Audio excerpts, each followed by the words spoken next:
Welcome back. Now, after Donald Trump had announced that Iran and Israel had agreed to a ceasefire, Yair Golan, the leader of the center-left Democrats Party, urged the Israeli government to follow the announced ceasefire this morning by agreeing to a very similar one in Gaza. Now, this comes as relatives of the Israeli captives held in Gaza are calling on their government to end the genocide on the Palestinian territory and secure the returns of their loved ones. When we look at currently what is happening in Gaza, close to 60,000 people have been killed since the start of the genocide on October the 7th, 2023. My next guest was one of 100 of Israelis who had joined South Africa in its ICJ case against Israel that, of course, happened last year. And that is Dr. Anat Matar, who recently retired from the Department of Philosophy at the Tel Aviv University and is a member of Academia for Equality. Dr. Matar, absolute pleasure to have you on. Thank you so much for joining us. Thank you for having me. No, absolute pleasure. I think, Dr. Matar, I want to start off, of course, with what you and 100 of Israeli academics had done in joining South Africa in this ICJ case. Talk to us about that and why this was a moment of morality from yourself and many of those that you're associated with. Okay, I'll just add to that, that it's not only that. The same group of people, but a much larger one, signed a petition calling for the international community to intervene in I think it was last October. I'm quite sure, October 24. And on this petition, we have already signed more than 1,000 people, 1,300 people, something like that. And this is the kind of feeling that we had when we urged or joined the ICJ petition, and then this last one, is that from within Israel, change cannot come. Because all sorts of factors play here, but we are waiting for the international community to intervene. Now, what happened since that petition, the first one and then the second one, and our request for interventions, nothing really happened by the international community, just a lot of declarations. Declarations are not enough. We are waiting for real sanctions.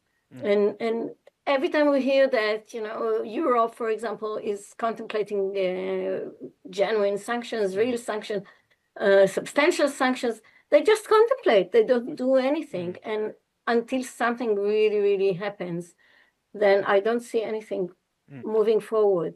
And I'm talking here, it's for the good of my people. It's for the good of the people in Israel. It's, of course, for the good of the Palestinians who are crushed under Israel, and for the international community, international law in general. Because Israel has been breaching international law blatantly for so long. And the fact that the international community cannot react to this is a shame. It's a huge, huge shame on all of us. Yeah, and that's the thing, Dr. Matar. I mean, Israel has broken practically every UN violation, every UN resolution. The fact is that they broke the ceasefire agreement back in March, which would have, of course, allowed for the aid to occur. You speak about the change that needs to happen inside, and of course, you're not alone. There's so many Israelis that have come out and said, not in our name.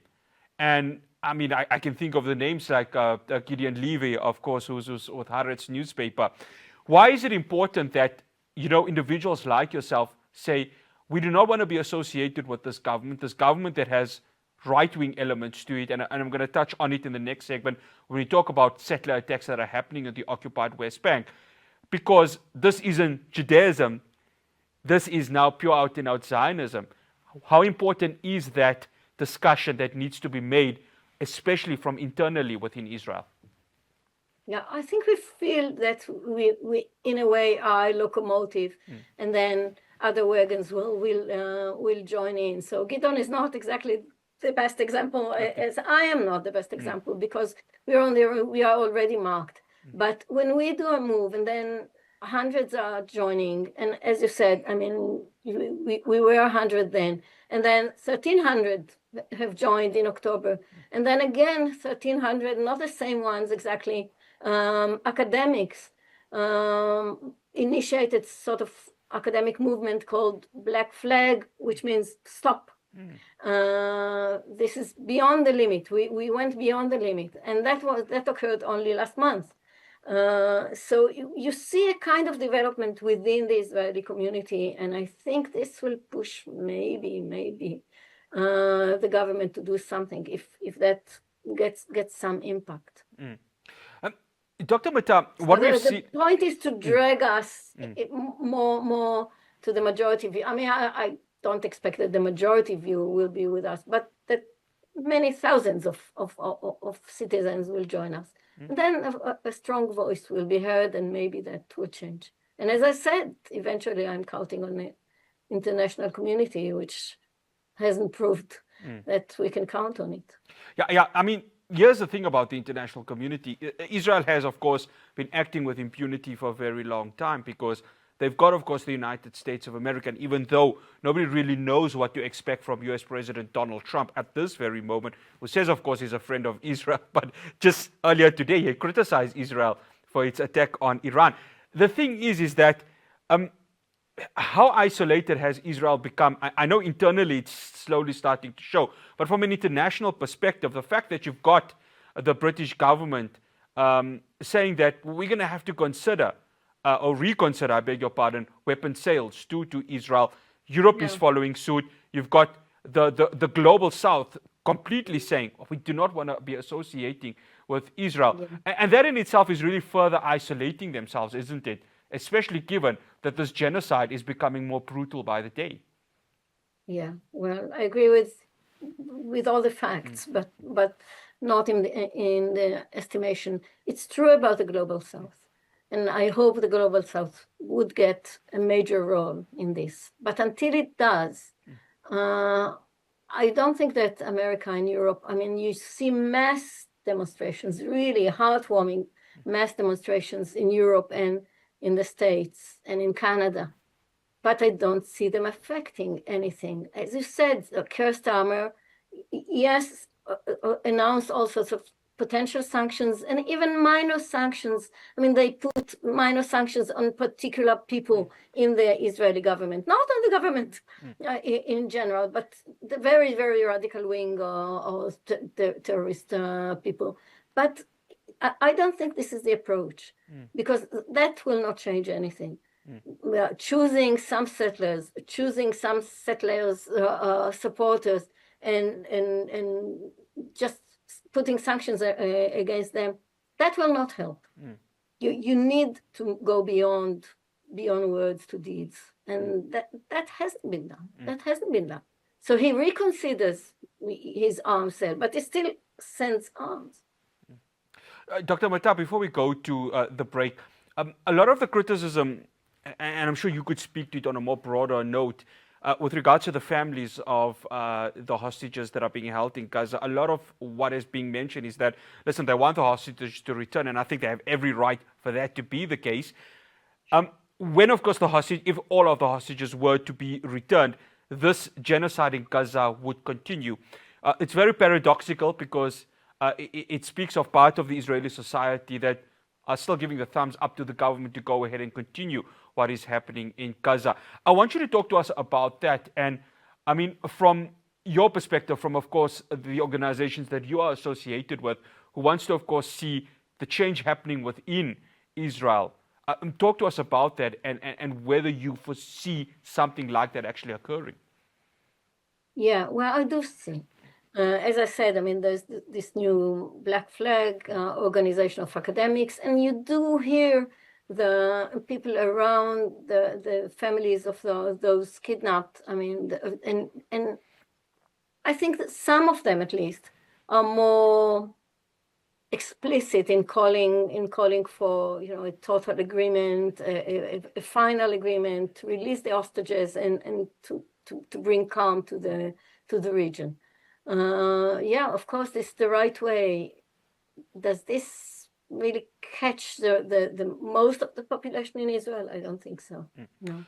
After the break, I continue my conversation with Dr. Anat Matar. We're going to be shifting from Gaza to the occupied West Bank, and especially with regards to settler attacks happening there. Do stay tuned. Welcome back. I'm still in conversation with Dr. Anat Matar, who recently retired from the Department of Philosophy at Tel Aviv University. She's also a member of Academia for Equality. As always, thank you so much for staying with us, Dr. Matar. Dr. Matar, I want to touch on Bezalel Smotrich, I beg your pardon, and Itamar Ben-Gvir. I mean, when you mentioned those two, of course, they've been slapped with sanctions by the United Kingdom, but they really are fueling this settler violence that is actually happening in the occupied West Bank. Talk to us about that, because it's becoming even much more brutal than what we had seen years before. Yes, I think after 7th October, the settlers, the radicals of them, the extreme right wing, among the settlers, and of course those ministers that you mentioned and others,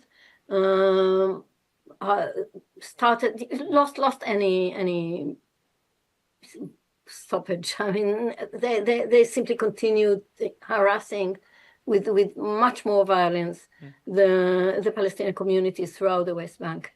And what's interesting about the West Bank, as opposed to Gaza, is that you have many international journalists there. I mean, as you know, Israel prohibits the international community of journalists to enter Gaza, and we all count on the reports coming from within, which are fantastic, and I really adore and applaud the Palestinian journalists working there. But there's no direct access. Whereas in the West Bank, there is direct access. And I know in some of the organizations I'm close with, and I'm active within, like looking the occupation in the eye,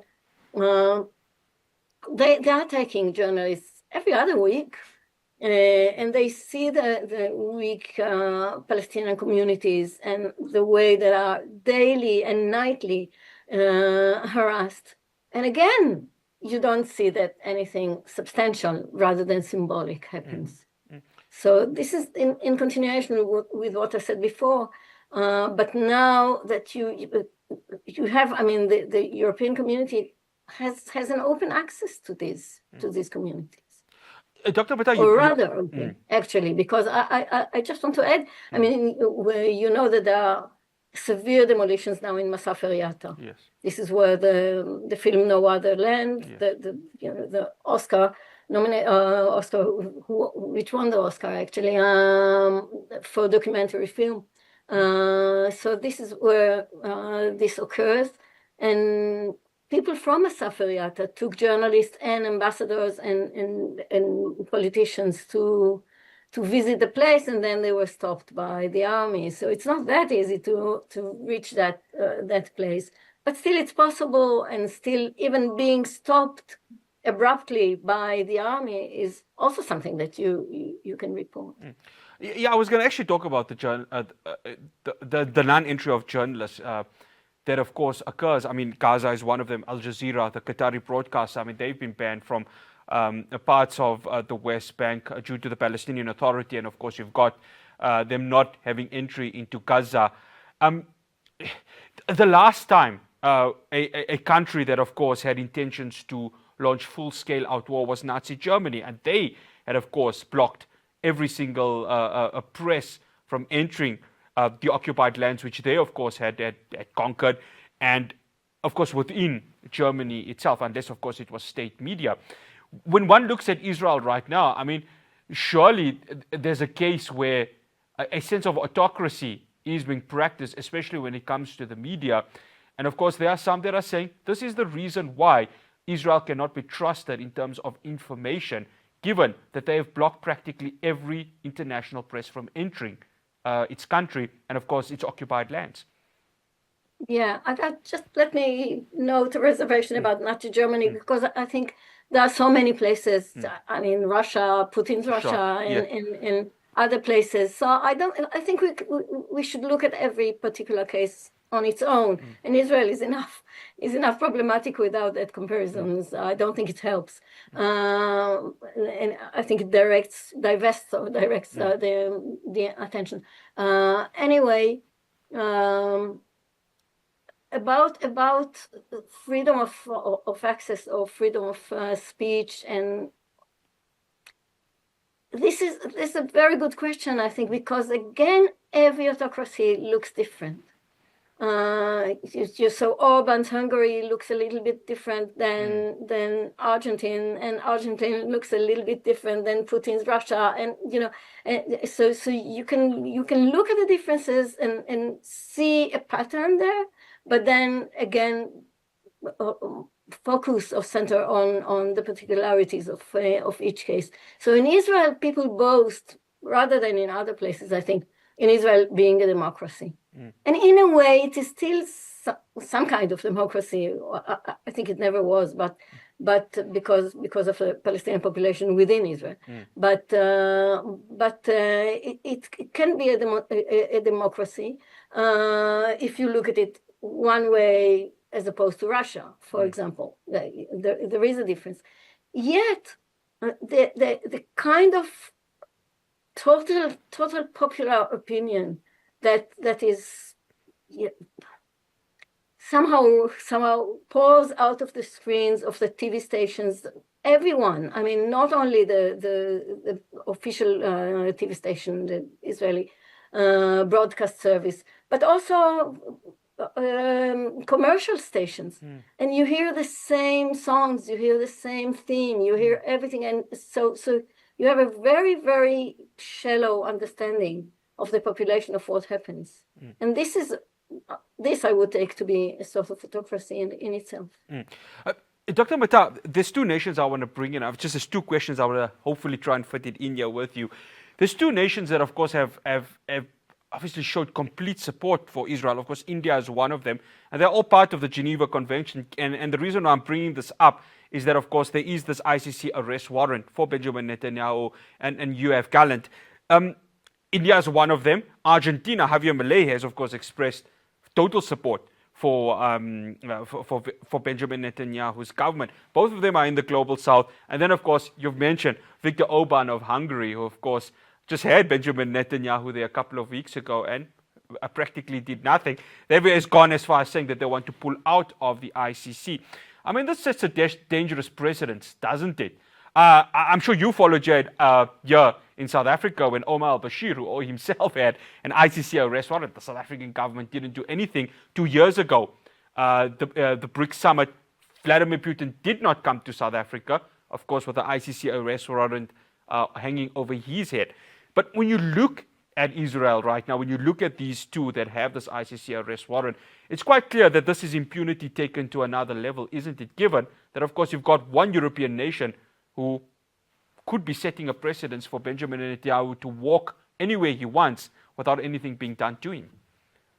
Yeah, I have to agree with everything you said. Actually, Milei just visited, I think, a week ago or 2 weeks ago, visited Israel, and he was received here like a king. He was taken, and boasted everywhere, including, that's really a shame, the Hebrew University in Jerusalem.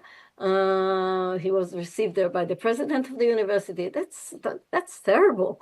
And this is not what academia should look like. Even when you bracket the official government.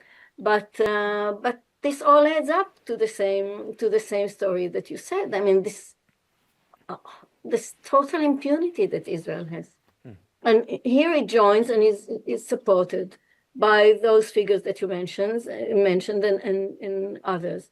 And I think this is, on the whole, when you think of it, and this is what I meant in my first sentences, I think, when we're active against this government and against the policy of Israel, we're doing it not only for the Palestinians, it's for everyone. It's for us, Israelis and Palestinians within Israel, Palestinians outside Israel, and the international community as a whole, because international law is going to suffer after this period somehow ends. I don't know, and if nothing happened following the ICC decision, then an ICJ decision, then what does it mean? What are the consequences for international law in general?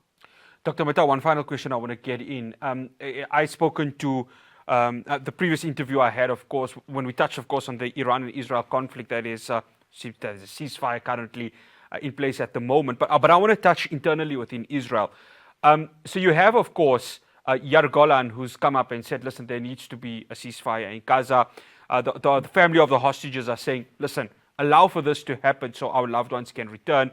And then you get, of course, the right wing of the Israeli government, Ben-Gvir and Smotrich, who are, quite frankly, just want to see chaos being created everywhere they go. Just last month, of course, they were fueling even more violence when, of course, the far right supporters of Israel were at the Al-Aqsa compound, of course, celebrating Israel's occupation of that very same territory in the 1967 war. Benjamin Netanyahu is in a lot of pressure, isn't he? And there's also the fraud and corruption charges that he faces internally. So it doesn't look grim, or it looks grim, I beg your pardon, for Netanyahu right now, who still, wherever he goes, carries this aura of I'm untouchable at this very moment. Well, at the moment he celebrates. And I know this is not a popular opinion, but I'm not that interested in Netanyahu. Yes, he's a very particular personality, and perhaps without him things were going in a different directions. But at the moment, I don't think it's the trial. I don't think it's the corruption cases. I don't think it's his coalition. I think it's something much deeper and wider that keeps us, keeps Israel stuck in Gaza. It's not only a matter of, petty coalition calculations. They play their role. I don't deny that, but I don't think this is the only. I don't think that this is the only explanation. I mean, if the the majority of the people, and at the moment it is the majority of even the Jewish majority, let alone adding the Palestinian population within Israel, they are against Netanyahu. And still we don't see any change. And we don't see the elections coming soon. And the moment he will declare an election, maybe before the time, that will be the moment he feels that he's going to win. And I wouldn't be surprised if he does win eventually. Interesting to see how this will turn up. Dr. Anat Matar, absolute pleasure having you on. Thank you so much for joining us. Thank you. That's Thank you very Dr. much. Anat Matar, recently retired from the Department of Philosophy at Tel Aviv University and a member of Academia for Equality. Well, that's all we have for you here on News in Focus. Tomorrow we are back with Talking Point. I will see you tomorrow. Assalamu alaikum wa rahmatullahi wa barakatuh.